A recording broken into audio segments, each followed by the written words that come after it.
Party ఫిరాయించిన ఎమ్మెల్యేల వ్యవహారం తెలంగాణ రాజకీయాలను కుదిపేస్తోంది. అధికార ప్రతిపక్ష పార్టీల మధ్య మాటల యుద్ధం కొనసాగుతోంది. ఇవాళ సుప్రీంకోర్టులో ఫిరాయింపు ఎమ్మెల్యేల కేసు విచారణ జరగనుంది. జస్టిస్ దీపాంకర దత్తా, జస్టిస్ అగస్టిన్ జార్జ్ల ధర్మాసనం కేసు విచారణ జరపబోతోంది. 10 మంది ఎమ్మెల్యేలు పార్టీ ఫిరాయింపు ఆరోపణలు ఎదుర్కొంటున్నారు. ఇప్పటికే 8 మంది ఎమ్మెల్యేల విచారణ పూర్తి చేశారు. 5 ఎమ్మెల్యేల అనర్హత పిటిషన్స్ ను స్పీకర్ కొట్టేస్తూ నిర్ణయం తీసుకున్నారు. ఇక ఎమ్మెల్యేలు పార్టీ మారలేదని స్పష్టం చేశారు. ఎమ్మెల్యేలు అరికపూడి గాంధీ, తెల్లం వెంకట్రావు, బండ్ల కృష్ణమోహన్ రెడ్డి, గూడెం మహిపాల్ రెడ్డి, ప్రకాష్ గౌడ్లపై అనర్హత వేటు వేయడానికి నిరాకరించారు. గత విచారణ సందర్భంగా స్పీకర్ 4 వారాల్లోగా కోర్టు ధిక్కార పిటిషన్పై జవాబు చెప్పాలని సుప్రీంకోర్టు ఆదేశించింది.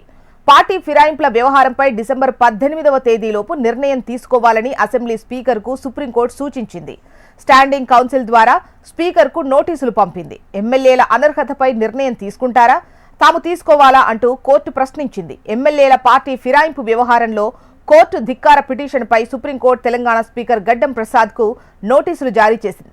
3 నెలల్లోగా నిర్ణయం తీసుకోకపోవడంపై BRS working president KTR court ధిక్కార పిటిషన్ దాఖలు చేశారు. అప్పటి సుప్రీం చీఫ్ జస్టిస్ గవాయ్ రోజువారీగా విచారణ జరిపి నిర్ణయం తీసుకోవాలని సూచించారు.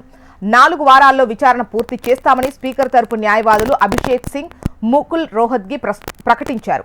8 మంది ఎమ్మెల్యేలకు సంబంధించి స్పీకర్ విచారణ పూర్తి చేసి 5 ఎమ్మెల్యేలు పార్టీ మారలేదని స్పష్టం చేశారు. దానం నాగేందర్, కడియం శ్రీహరిపై దాఖలైన పిటిషన్స్ పై విచారణ పూర్తి చేయలేదు.